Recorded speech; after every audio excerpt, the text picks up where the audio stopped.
aku Kevin, aku 27 tahun. Nah, Bang Kevin berarti lagi ngejalanin hubungan atau jomblo? Gua saat ini lagi ada menjalankan hubungan. Pacarannya beda berapa tahun? Beda setahun. Menurut Abang, jarak usia penting gak sih? Menurut gua nggak terlalu ya, apalagi kayak cuma beda setahun 2 tahun gitu, nggak terlalu pengaruh sih kalau yang gua alamin. Oke. Yang lebih posesif Abang atau pacar Abang? Sama-sama punya porsinya masing-masing sih kalau menurut gua. Suka gak sih diposesifin Bang? To be honest enggak sih. Karena kayak jadi ganggu produktivitas aja sih kalau misalnya terlalu punya pasangan yang terlalu posesif gitu. Oke. Halo, nama aku Yohana Purba, umur aku 26 tahun. Berarti sekarang lagi ngejalanin hubungan atau jomblo? Lagi ngejalanin hubungan. Oke. Pacarannya beda berapa tahun Kak? Aku seumuran, cuman beda 7 bulan aja sama abang. Oh. Menurut Kakak jarak usia itu penting gak sih? Sebenarnya enggak sih, karena kan kita tahu kedewasaan juga itu nggak bisa langsung terpatok di umur kan. Bisa aja umur yang lebih tua, tapi nggak menjamin dia itu udah dewasa. Jadi umur nggak terlalu penting juga sih menurut aku. Oke. Yang lebih posesif Kakak atau pacar Kakak? Yang posesif kayaknya dua-duanya deh. Sama ya? Sama. Tapi suka nggak sih Kak diposesifin? Kalau aku pribadi sih masih nyaman aja sih diposesifin dengan kadar yang baik ya, nggak berkelebihan. Karena dengan posesif kayak gitu, menurut aku dia berarti peduli dan memperhatikan pasangannya. Oke. Selamat datang kembali di Podcast Point of View Podcast, tempatnya opini kamu. Yeay. Sepi ya di sini ya. Nih pada kamu kerja ya kalian semua ya. Oke, kita masih di dalam suasana Valentine ya, walaupun ini udah minggu ketiga. Jadi kita masih akan bahas seputar percintaan bersama dengan dokter cinta kita. Ada Kak Riko Karangetang di sini. Tepuk tangannya lagi dong, hey. Jangan makan pisang goreng aja ya. Jangan makan pisang goreng aja, kerja tolong. Oke, nah ini menarik sekali Kak, hari ini kita bakal berbicara tentang cinta tapi beda. Waduh, setiap episode menarik sih ya. Dan Episode ini kita menarik. lebih menarik karena kita bahas cinta tapi beda ya. Betul ya, kalau misalnya kita mendengar ada peribahasa mengatakan cinta menyatukan perbedaan, kita akan kupas semuanya di sini. Terkadang perbedaan justru menghancurkan cinta ya. Ya kupas tuntas hari ini ya. Oke, langsung aja Kak Riko. Untuk yang pertama nih, tentang perbedaan dalam sebuah hubungan. Kalau Kak Riko sendiri melihat perbedaan dalam sebuah hubungan itu seperti apa sih? Perbedaan itu secara umum ya, kalau aku melihat itu sebagai sebuah kekayaan sebenarnya. Oke. Karena setiap manusia itu kompleks dan setiap manusia itu unik. Jadi kalau kita sadar akan hal itu, kita bisa melihat perbedaan sebagai kekayaan sebenarnya. Makanya kalau kita aja di awal pemahaman tentang perbedaan aja udah salah, jadinya kita takut dengan perbedaan. Karena yang berbeda belum tentu salah kan? Betul. Gitu. Justru tanda kekayaan. Tapi perbedaan apa dulu? Nah, kita akan bahas ini. Kita bahas dulu. Supaya jelas perbedaannya kan? Benar. Karena banyak sekali perbedaan-perbedaan yang menghinggap di hubungan Betul percintaan sekali. ya. Salah satunya. Salah satunya Oke. adalah cinta beda agama. Ini sebenarnya pembahasan yang udah banyak banget dibahas, tapi kayaknya nggak akan ada habisnya ya Kak ya? Betul. Cinta beda agama ini. Nah, mungkin ya untuk sebagian para penonton, para teman-teman podcast yang masih terjebak di cinta beda agama ini. Kalau Kak Riko, kita mungkin secara secara normalnya kita pasti bakal bilang enggak. Iya. Tapi kalau dari Kak Riko sendiri, Betul. why? Kita sudah tahu itu nggak boleh ya, Yes. tapi dalam pelaksanaan itu ternyata nggak mudah buat orang-orang yang sudah ada di dalam hubungan pun agak susah untuk keluarnya ya. Betul. Tapi yang pasti gini, beda agama itu memang jadi isu yang sangat besar untuk sama-sama kita coba keluar dari area itu buat teman-teman yang ada di dalam. Tapi kita harus pastikan harus beda kelamin juga. Nah gitu, jangan itu penting dalam hubungan harus beda kelamin. Yep. Nah kalau masuk ke isu yang selanjutnya itu tentang yang namanya beda agama. Nah ini kita bicara tentang yang namanya prinsip sebenarnya. Okay. Nah Alkitab kan banyak mencatat dan sering anak-anak Tuhan menggunakan kata terang dan gelap nggak bisa bersatu. Betul. Kesannya itu kita terang banget, yang mereka itu gelap. Jadi kayak itu gimana maksudnya apa nih terang dan gelap nggak bisa bersatu? Bahkan ada istilah apa? Aku lupa lagi.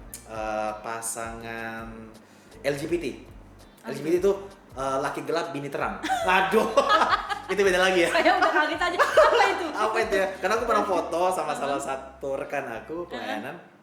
Foto terus, wah pasangan LGBT nih. Hah, bukan pasangan LGBT, kan cewek. Iya, laki gelap, bini terang. Jadi gelap dan terang. Itu laki gelap, kulitnya, bininya terang. Jadi gitu. Tapi anyway, kita balik lagi ya ke konteks bahwa nggak selalu gini. Bicara tentang gelap dan terang itu bukan bicara tentang agama sebenarnya. Oke. Tapi tentang tujuan yang berbeda atau nilai yang berbeda sebenarnya. Karena kalau kita lihat di Alkitab di 1 Yohanes 2 ayat 9 sampai 11 dikatakan bahwa barang siapa yang berkata sudah dalam terang tapi masih membenci saudaranya, sesungguhnya dia sampai sekarang masih dalam kegelapan. Jadi sebenarnya tolak ukurnya itu bukan agama. Jadi kita nggak, wah gue Kristen, gue terang nih. Wah lu bukan Kristen, lu gelap lu. Bayangin aja agama kan ada 1000 ya di dunia ini ya. Semua agama berarti orang itu berarti gelap dong. Nggak kayak gitu konsepnya. Tapi ini bicara tentang yang namanya prinsip. Dimana kita tahu orang yang sama aja, yang banyak kesamaan waktu menjalani hubungan, ribetnya luar biasa. Apalagi bicara tentang perbedaan agama. Itu udah sangat-sangat teman-teman sedang memasukkan masalah yang besar dalam hubungan kalian. Karena yang sama agama aja, yang secara nilai atau secara kesamaan kayaknya kita oke nih. Banyak masalah apalagi beda agama. Betul. Nah, dalam hubungan ada yang namanya problem sama tension. Problem itu harus di-solve. Kalau tension itu harus di-manage. Nah, tension bicara sesuatu yang bicara bukan esensi. Kayak kelemahan, kayak misalnya nggak bisa masak. Okay. Aku punya kakak ipar itu pertama kali nikah sama kakakku itu dia disuruh bikin sambal, tomatnya dia kupas kulitnya, kupas, tapi nggak bisa. Tapi apakah sekarang dia seperti itu terus? Tidak. Sekarang sambalnya paling enak kalau yang dibuat. Jadi itu bicara tentang tension, kelemahan yang bisa diperbaiki, bisa di-upgrade supaya nggak jadi kayak gitu. Itu bicara tentang tension, sesuatu yang kita harus manage. Tapi kalau problem itu bicara masalah prinsip. Nah, salah satu adalah beda agama itu. Karena jelas dari konsep agama yang berbeda aja ini banyak hal yang akan sangat effort untuk kalau kita menjalin sebuah hubungan dengan yang berbeda. Jadi itu masalah yang prinsip. Makanya jangan sampai, kalau aku sering bilang, jangan sampai sudah berinvestasi emosi yang besar terhadap lawan jenis yang berbeda agama. Karena keluarnya gitu pengorbanan. Susah. Iya. Kelihatan nggak muka-muka korbannya? Susah kan? Gak Susah mudah sekali. kan? Karena ya memori kita ini Iya. kita ini manusia yang Betul. dimana pikiran kita itu menyimpan banyak memori di database pikiran kita. Jadi setiap memori itu ada dan ada di momen tertentu pada akhirnya kita ke recall memori. Ini nggak usah ngomong agama dulu deh. Iya. Waktu misalnya kita sudah jalin sebuah hubungan dengan seseorang, kita biasa berpergian di satu kafe atau jalan di satu tempat, Iya. udah Flashback. putus flashback. Makanya agama pun udah nggak dihiraukan. Kenapa? Logikanya udah nggak main. Kenapa? Perasaan yang dominan. Gitu. Jadi apalagi kalau kita udah invest emosi yang besar dengan beda agama, mau dibilang kayak apa, kita pasti akan gunakan ayat untuk cari alasan supaya kita bisa bareng-bareng dia. Supaya bisa narik dia kok. Iya. Supaya kenal sama Tuhan. Iya, nggak harus injili dia dengan status pacaran, tapi bisa Yes. injili dia dengan konteks Iya. teman dekat aja. Terus ada ini kayak nyerempet-nyerempet Apa tuh? misalnya Kristen sama Katolik Iya, misalnya. iya. At least dalam secara keluarga negara Indonesia, maksudnya di Indonesia Iya. ada beberapa agama dan memang mereka berbeda gitu. Iya. Secara sipilnya juga Iya. beda. Kalau dari Kak Riko gimana? Maksudnya ada anak muda yang pengen menikah tapi bedanya Kristen sama Katolik Iya. gitu. Itu kan nggak suatu Tuhan dan segala Iya. macam gitu. Itu tipis banget kembali lagi, Tipis. tipis sekali. Tapi itu kembali lagi kepada gini, apa yang baik belum tentu benar. Apa yang baik belum tentu benar. Jadi effort, kembali lagi kepada yang tadi, effort yang lebih besar atau kita sedang sedang membawa masalah sendiri dalam hubungan kita sebenarnya. Iya. Walaupun tadi kayaknya Tuhannya sama, tapi kan secara prinsip dan lainnya ada banyak juga hal yang berbeda sebenarnya. Jadi jangan sampai kamu udah merasa bahwa hidupmu nggak bisa lanjut tanpa dia. Sebenarnya bisa aja, cuman tergantung investasi emosi yang sudah dalam aja sehingga kamu sudah susah lepas dari dia. Ada yang lain kok. Coba cek gereja kamu deh, atau cek gereja sebelah. Cek gereja GGS ya. sebelah. Cek gereja sebelah. Ada, nggak mungkin enggak. Iya, Tapi iya. sekali lagi fokusnya ya tadi ya, jangan sampai kita juga terlalu idealis atau terlalu segmented. Jadi ya kita merasa kayak wah ini enggak, tapi kembali lagi kepada prinsipnya kita sebagai orang percaya, di mana kita mau Tuhan sudah percayakan kita ada di agama sekarang Kristen.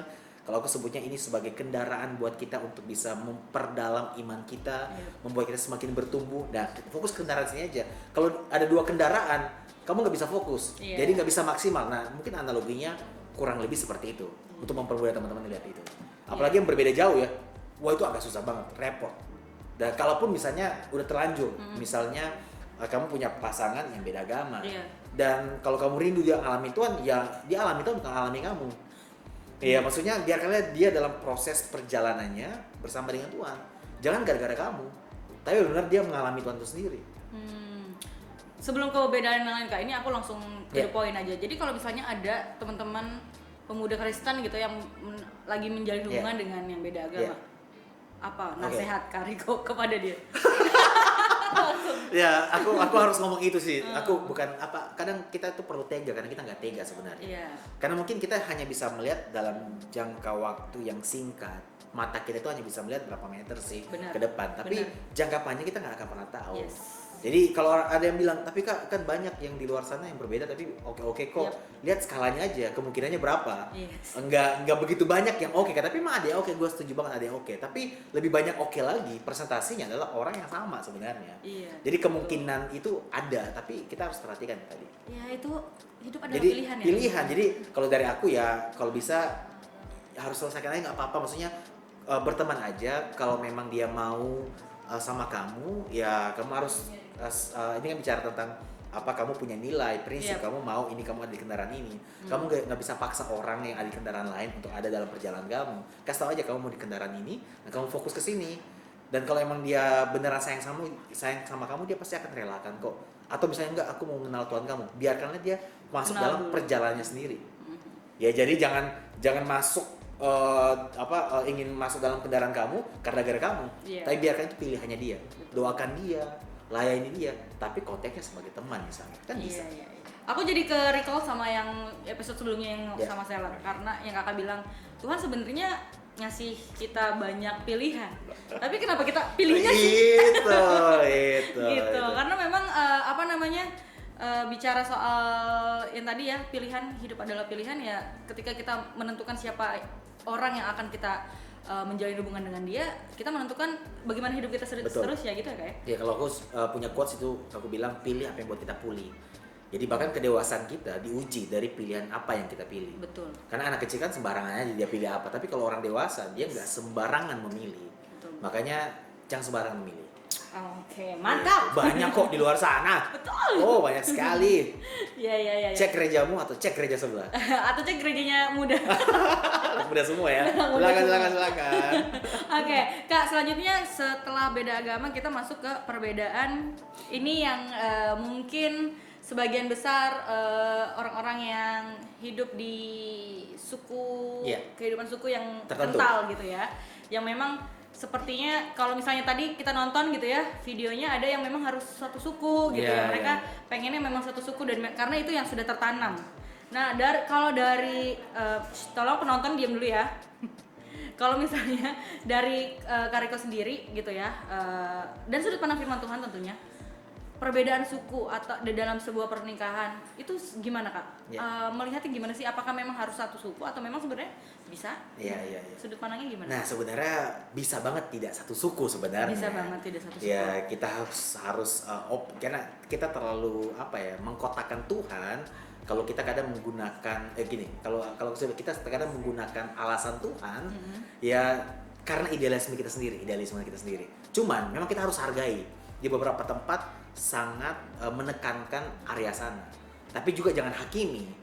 Cukup pahami aja bahwa memang ada orang-orang atau suku tertentu memang sangat fokus sana. Ya lemesin aja, nggak usah tegang-tegang, lemesin aja. Ya siapa tuh memang ada di sana. Sebenarnya Iya. kenapa enggak sih? Siapa Tapi jangan sampai gara-gara kamu emosi, kamu benci terhadap doktrin itu, membuat pada akhirnya kamu mencari di luar sana akibat kamu memberontak sama nggak suka dengan hal demikian. Padahal kalau kamu pikir kamu hati bisa aja ada kok. Iya sih. Tapi apakah Alkitab mencatat harus satu suku? Nggak juga. Enggak juga. Iya, makanya apalagi beberapa orang tua juga sangat idealisme di seperti hal itu kan. Ya mereka sangat menekankan nggak boleh kalau dia suku apa. Ya agamanya udah sama nih, sukunya yang berbeda. Nah itu bisa. Nah aku pernah putus gara-gara satu agama, tapi sinode yang berbeda. Waduh. Jadi saya hubungan kita putus gara-gara beda sinode. Ternyata ada kayak gitu juga. Jadi ada kayak gitu. Jadi emang unik lah. Hidup itu banyak dengan namanya perbedaan. Tergantung kita menyikapi perbedaan seperti apa. Makanya perlu yang namanya kedewasaan. Cuman buat orang-orang tua mungkin yang masih punya pemahaman demikian, satu hal yang perlu kita lakukan sebagai anak. Ini langsung aja to the point ya. Karena mungkin kamu akan sedang merasakan hal demikian. Jadi fokus satu hal, hormati orang tua. Tapi nggak harus taati orang tua. Gitu. Alkitab mencatat kita harus hormati orang tua, bukan taati. Karena nggak semua orang tua takut akan firman. Nggak semua orang tua jadikan Alkitab firman sebagai landasan atau pijakannya dia. Jadi hormati harus, tapi taati nggak harus. Nah, bagaimana caranya? Coba komunikasikan. Mungkin ketika kita mengkomunikasikan dengan baik, tiba-tiba cara pandang mereka bisa saja berubah. Kemungkinan berubah kan bisa jadi. Waktu kita udah kasih pemahaman, kenapa kamu memilih dia, kenapa kamu mau mungkin tidak satu suku. Pertimbangan itu pasti waktu kamu sampaikan kepada mereka, mereka mungkin akan berpikir. Atau pembuktian. Pembuktian. Jadi dan juga gini, jangan expect langsung berubah saat itu. Karena butuh waktu juga, orang tua kamu juga ngalami doktrin seperti itu dari orang tua mereka. Jadi beralasan mereka sangat saklek, mereka sangat idealis dengan hal itu. Tapi buat kita adalah hormati, jangan marahin orang tua, jangan benci orang tua, hormati mereka, coba tunjukkan. Pada akhirnya orang tua punya keinginan satu kok, apa yang buat kamu bahagia, itu buat mereka bahagia. Benar. Berarti sebenarnya kalaupun misalnya ada orang yang memang dia punya prinsip kayaknya harus satu suku, itu pun nggak salah. Nggak salah. Ini tentang apa? Siapa tuh di satu suku juga oke nggak sih? Betul. Jangan kita membatasi juga. Ya mungkin pasangan kamu di satu suku bisa juga bukan satu suku dengan kamu. Yang pasti kita fokus pada prinsip yang tadi yang di beberapa minggu kemarin kita sudah bahas tentang prinsip pernikahan, prinsip hubungan seperti apa. Itu yang kita harus tekankan. Iya sih. Itu yang utama. Karena kalau bicara itu kan berarti bicara tentang ada value-value tentang kekeluargaan, culture yang sebenarnya memang itu pasti ada di setiap keluarga ya Kak. Jadi kayak misalnya harus suku Karo atau suku Batak atau suku apa gitu kan. Maksudnya lebih ke yaitu tentang budaya. Ini di Indonesia kalau aku sih lihatnya unik sekali gitu karena nggak cuman sekedar soal prinsip-prinsip hidup tentang kayak firman Tuhan dan lain, tapi ada prinsip hidup lainnya, culture, ada budaya yang jadi poin penting juga gitu dalam kehidupan kita yang ada gitu. Jadi mungkin sebenarnya ya benar tadi kata Kak Riko gitu ya. Sebenarnya firman Tuhan nggak yang benar nggak strict tentang itu, tapi dalam kehidupan di tempat yang Tuhan tempatkan itu pilihan itu yang harus kita tentukan gitu. Oke. Ntar aku langsung hubungi mantan aku yang bela sinode itu. Aku bawa konten ini. Gimana? Tolong dong di-share gitu. Coba kamu tonton dulu deh video ini. boleh. Nah, oke. Itu tadi beda suku, beda agama, beda suku itu adalah dua perbedaan yang ada di mana-mana, tapi sebenarnya ketika kita ngalamin juga sebenarnya itu sesuatu yang pelik juga gitu. Berikutnya Kak, ini ada perbedaan yang lain, yaitu beda strata sosial nih. Ini si miskin dan si kaya. Cinderella story, love story banget nih Kak, untuk misalnya mereka-mereka yang menjalin hubungan tapi mereka punya perbedaan itu. Maksudnya kita nggak bisa nutup mata gitu Pak. Itu ada ya. Itu ada. Bahkan orang tua jadi tolak ukur. Yes, apa-apa. Bibit, bebet, bobotnya. Betul, apa pekerjaannya, apa pendidikannya. Bahkan sekarang orang kalau nyari jodoh kayaknya lihat LinkedIn-nya gitu kan. Iya. Saldo rekeningnya. Iya, bekerja di mana gitu ya. Maksudnya udah berapa lama? Kayaknya udah 10 tahun kayaknya gajinya udah bisa berapa digit gitu. Kalau dari Kak Riko sendiri, seberapa penting kesetaraan status sosial dalam sebuah hubungan? Gini, kita harus menyadari gini, nggak semua memulai dengan yang sama. Ada yang mungkin puji Tuhan udah mulai dengan keluarga yang kaya misalnya, tapi ada yang mungkin belum. Tapi makanya nggak fair, nggak adil kalau kita jadikan itu sebagai tolak ukur. Ya, ada orang yang dipercayakan lebih, ada orang yang mungkin dipercayakan hal yang lain. Ya, jadi jangan sampai itu dijadikan tolak ukur. Pada akhirnya ini jadi sebuah parameter kesuksesan atau parameter hubungan yang sehat dan baik adalah hubungan seperti itu. Karena sekali lagi semua memulai dengan yang berbeda.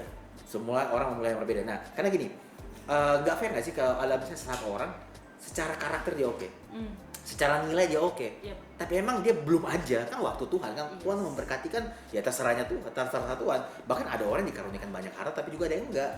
Nah, maksudnya yang terpenting adalah nilai-nilai karakternya itu jauh lebih penting. Nah, jangan sampai juga kita korbankan nilai-nilai yang baik ya karena wah dia nggak sesuai dengan apa yang kita harapkan. Nah, rugi aja. Kamu akan menjalani sebuah hubungan nanti sepanjang usia kamu dan kamu akan capek. Pada akhirnya kamu akan berjumpa dengan realita yang dibutuhkan untuk membuat hubungan berhasil adalah bukan money, tapi karakter. Bukan uang, tapi karakter. Uang bisa diperjuangkan bareng-bareng. Benar. Ya nggak sih? Uang bisa datang dari mana, berkah bisa datang dari mana Iya, aja. iya, iya. Tapi karakter siapa yang punya? Asik. Mungkin karakternya aku spesifikin kali Iya. ya, Kak. Karakter bertanggung jawab dalam pekerjaan. Bertanggung jawab. Bisa aja kan dia orang bertanggung jawab. Emang lagi belum aja, lagi merintis misalnya, belum punya yang banyak, Iya. tapi dia punya karakter bertanggung Kerja jawab, keras. kerja keras. Lihat itu. Betul. Iya, jadi tapi jangan tutup mata juga kalau lihat ini orang udah kamu nggak cintai aku apa adanya, orangnya malas-malas, nggak mau berusaha ya tedot gitu. Benar. Iya, jadi sebenarnya value-nya di situ ya. Nilainya di Kerja situ. keras, orang-orang yang memang dia punya usaha untuk Benar. bisa memperbaiki Iya. mungkin perekonomiannya gitu. Ada orang yang udah kaya banget tapi dia malas-malas, bisa jadi di usia tertentu dia bisa hilang semuanya. Jadi tergantung kita melihatnya seperti apa. Apa yang jadi nilai utama dalam hubungan itu kita harus taruh dulu. Kalau kita kan nilai kekristenan, nilai-nilai inti dari kekristenan, dia mencintai Tuhan, dia mencintai kamu, dia mencintai pekerjaan Tuhan, dia setia pada apa yang Tuhan percayakan, itu yang lebih utama sebenarnya. Tadi kamu bilang kan bekerja keras, bertanggung jawab, itu berkat pasti akan datang. Gitu. Bahkan itu juga berkat sendiri sebenarnya, karena berkat kan nggak bicara tentang uang doang. Benar-benar. Tapi kalau misalnya ada mereka yang nggak direstuin karena perbedaan itu kan. Nah, Ya, kalau ya. dari Kak Riko sendiri gimana? Respon kita ya, Responnya. yang tadi sebenarnya sama dengan adat istiadat juga. Buat aku tetap hormati orang tua, punya pandangan, hormati mereka, karena kadang kita itu anak muda terlalu idealis, Pengennya terlalu berontak gitu ya. berontak, kayak kita punya gairah, punya semangat, kita maunya kita harus dengar. Tapi kita perlu dengar orang tua ya. Maksudnya orang tua itu dipercayakan Tuhan waktu yang lebih lama daripada kita. Artinya mereka juga sudah pernah menjalani hidup yang lebih lama dari kita dan kita butuh hikmat mereka. Jadi hormati mereka sambil tukar pikiran dengan orang tua. Yang tadi kamu bilang juga, buktikan aja ya bahwa ini orang bisa dipercaya kok. Iya. Orang tua pasti pilihnya oke. Terus berdoa sama Tuhan minta. Aku punya kisah di gereja kami, ada salah satu pasangan juga. Orang tuanya itu nolak banget sama si cewek ini. Iya, nolak banget. Tapi apa yang cewek itu lakukan, dia hormati. Terus dia datang ke acara-acara keluarga walaupun dia harus siap-siap Muka tembok di muka tembok, tapi bukti bahwa dia mengusahakan. Dia menghormati, mengusahakan, lama-lama hubungannya pulih. Bahkan sekarang jadi anak mantu idaman, jadi kesayangan banget gitu loh. Iya. Jadi memang, tapi maksudnya tidak memungkiri bahwa sebenarnya finansial juga menjadi satu bagian yang penting dalam menjalin hubungan ya. Banget. Itu yang harus kita sadari. Karena untuk hidup kita nggak bisa hidup dengan cinta doang. Yap. Ya, justru kalau kita ngomongin tentang cinta yang beneran, Yes. cinta pasti akan berjuang. Orang yang beneran cinta nggak mungkin biarin kamu gitu-gitu aja. Dia akan bekerja keras. Kenapa dia hidup? Bukan dia buat dirinya sendiri, buat orang lain. Dia akan berusaha. Nah itu, ada usaha, ada kerja keras di sana, ada tanggung jawab. Pada akhirnya tuh akan percayakan lebih. Yap. Tapi apakah finansial jadi tolak ukur? Enggak. Tapi apakah itu penting dalam pernikahan? Ya juga. Penting juga. Iya. Nah, tapi diusahakan dua-duanya bisa diusahakan. Selama yang tadi karakternya oke, nilai-nilainya oke, prinsipnya oke dia hidupi, pasti baik. Ada satu pertanyaan yang Terlintas. ya. Ini bicara soal perempuan dan laki-laki sih sebenarnya. Ya. Untuk bicara tentang strata sosial ini. Kalau dari sudut pandang Kariko sendiri, misalnya ada laki-laki yang mungkin dia punya kemampuan finansialnya di bawah dari Ya. si perempuan. Itu gimana Kak? Maksudnya sudut pandang laki-laki melihat itu seperti apa? Terus kalau misalnya menurut Kakak sebaiknya perempuan menyikapinya seperti apa? Ya. Itu gak enak ya. Yes. Dan itu, Problematik. aku suka banget Alkitab katakan begini, kenakalan kasih sebagai pengikat yang mempersatukan, yang menyempurnakan. Makanya Alkitab itu mengajarkan tentang suami dan istri itu sangat indah. ketika dikatakan wanita sebagai penolong, Betul. terus berarti yang menolong lebih kuat daripada yang ditolong. Ya, terus dikatakan juga pria harus hormati istri. Jadi kebayang gak sih bahwa pria ini harus punya namanya kasih, di mana dia punya kerendahan hati untuk mau ditolong. Tapi sisi lain wanita juga harus punya kasih juga, di mana dia juga mau hormati kepada, mau tunduk sama suami, di mana lu kan harusnya gue tolong lu, gue lebih kuat. Jadi gue harus menolong lo, tapi justru kita mengajarkan harus punya namanya kerendahan hati. Artinya intinya adalah kerendahan hati. Jadi kalau emang ada case yang kayak gitu, pria mungkin gajinya lebih kecil, bahkan nggak kerja, cewek yang kerja, ya harus punya namanya kasih. Dimana kasih harus jadi pengikat, dimana harus punya kerendahan hati untuk bicara. Wanita turunkan ego, tetap hormat itu suami kamu. Kembali lagi bukan lagi tentang keadaan atau perasaan, ini tentang firman Tuhan. Kebenaran katakan kamu harus hormati, kamu harus duduk sama suami kamu, sampaikan.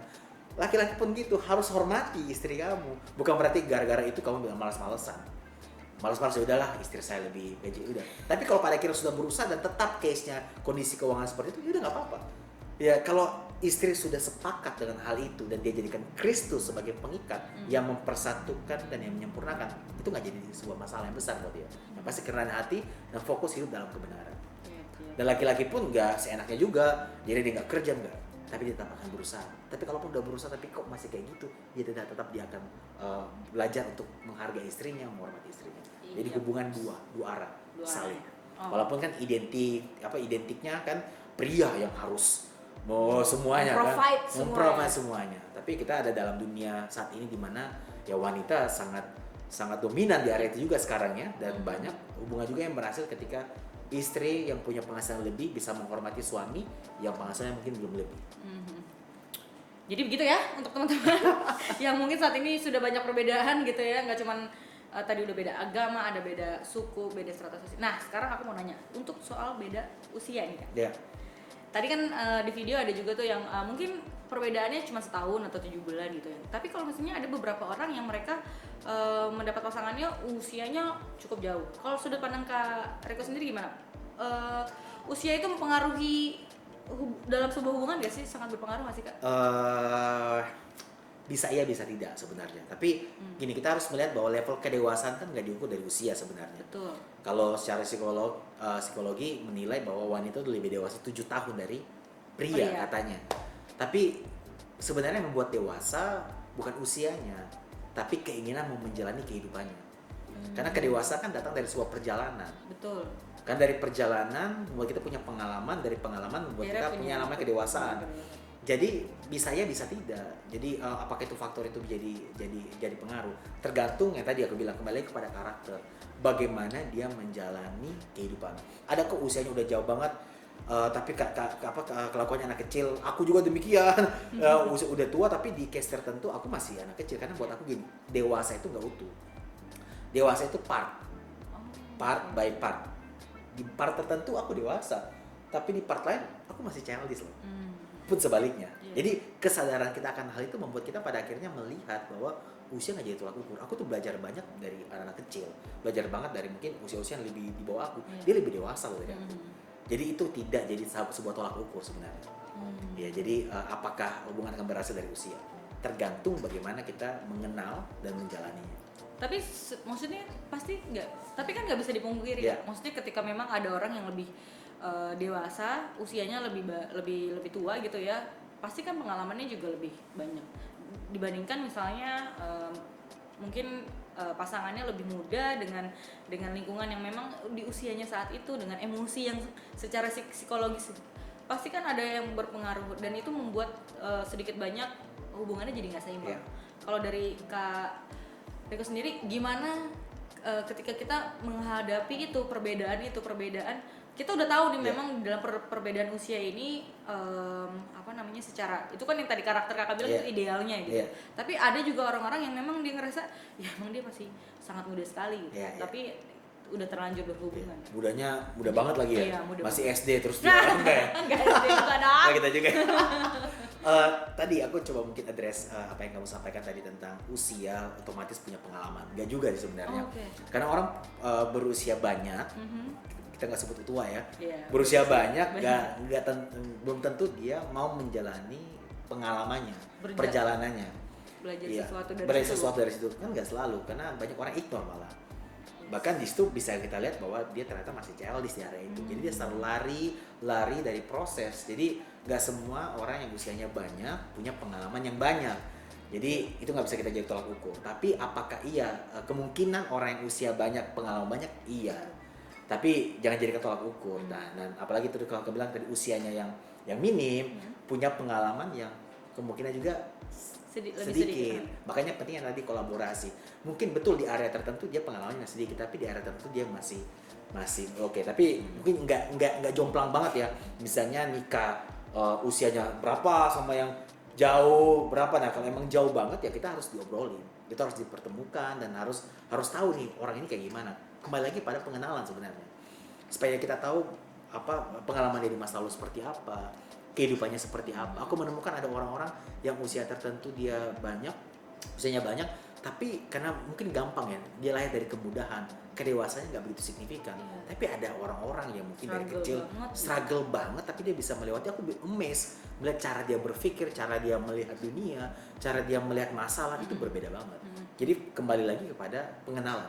Jadi jangan jadikan tolak ukur, kembali lagi fokus kepada pengenalan, kedekatan, pengenalan, ngulik lebih dekat lagi. Gitu. Yang tua belum tentu dewasa, yang muda belum tentu anak-anak. Oke, jadi seperti itu ya teman-teman. Mungkin saat ini yang dalam hubungannya mungkin pacaran sama kakak-kakak atau sama adik-adik gitu ya. Coba dikenalin lebih dalam lagi gitu ya. Kak, tapi sebenarnya ini tadi kan di awal Kak Riko sempat bilang perbedaan itu sebenarnya kekayaan. Ada perbedaan yang memang bisa kita apa tadi bahasanya Kak, bisa diperbaiki, bisa di-upgrade, ada yang nggak bisa. Ini tadi yang kita sebutin kayak agama, beda suku mungkin, terus beda yang tadi kita udah bahas, itu mungkin bisa masuk bagian yang memang prinsip atau kalau agama prinsip, kalau usia enggak. Usia itu tidak kita katakan sebagai prinsip, tapi kalau agama iya, karena bicara tentang pandangan terhadap sesuatu, pandangan kita melihat sesuatu, pesan-pesan yang kita yakini, nah itu bicara tentang prinsip. Tapi kalau misalnya usia itu kita manage aja. Jadi yang tadi aku bilang solusinya adalah kita coba kenal lebih dekat, lebih dalam, nanti bisa kita lihat gimana kuncinya. Dengan perbedaan-perbedaan itu mungkin nggak tujuan menikah bisa tercapai? Perbedaan apa nih? Yang tadi ya usia, bisa banget. Ya bisa banget. Selama yang tadi sebenarnya Kristus harus jadi pengikat. Pusatnya dalam hubungan itu adalah Kristus, bukan ego kita. Yang bikin hubungan berantakan sebenarnya ego kan? Ego bikin bego sebenarnya. Benar. Jadi sebenarnya kalau Kristus sebagai pusat, kembali lagi bukan perasaan jadi tolak ukur, keadaan jadi tolak ukur, tapi kebenaran jadi tolak ukur. Apapun masalah yang bisa kita atasi dengan cara pandang kebenaran. Jadi apapun perbedaannya kecuali beda agama, sebenarnya bisa mencapai tujuan. Iya, mencapai tujuan. Oke, tepuk tangan dong. Mantap. Jadi untuk semua pasangan-pasangan yang memiliki banyak perbedaan, ini adalah jawaban-jawaban yang harus kalian ketahui ya untuk menjalani hubungan kalian. Jadi terima kasih untuk Kak Riko yang sudah banyak sharing. Ini memang pakar cinta, bukan sembarang pakar cinta ini ya. Jadi jangan sampai kita salah pilih pasangan teman-teman. Dengan segala masalah yang kita miliki dengan pasangan kita, jangan lupa tetap utamakan Tuhan yang menjadi center dari hubungan kita. Amin. Mantap. Jadi terima kasih. Jangan lupa teman-teman, minggu depan kita masih akan mau bahas tentang cita-citaan. Minggu depan kita bakal bahas toxic love. Wow. Ini sangat menarik sekali ya. Banget ya. Ngeri-ngeri sedap sekali. Jadi jangan kemana-mana, terus tontonin Podcast Point of View Podcast hanya di channel YouTube GBKP Tanjung Priuk. Jangan lupa like, subscribe, dan komen. Sampai jumpa.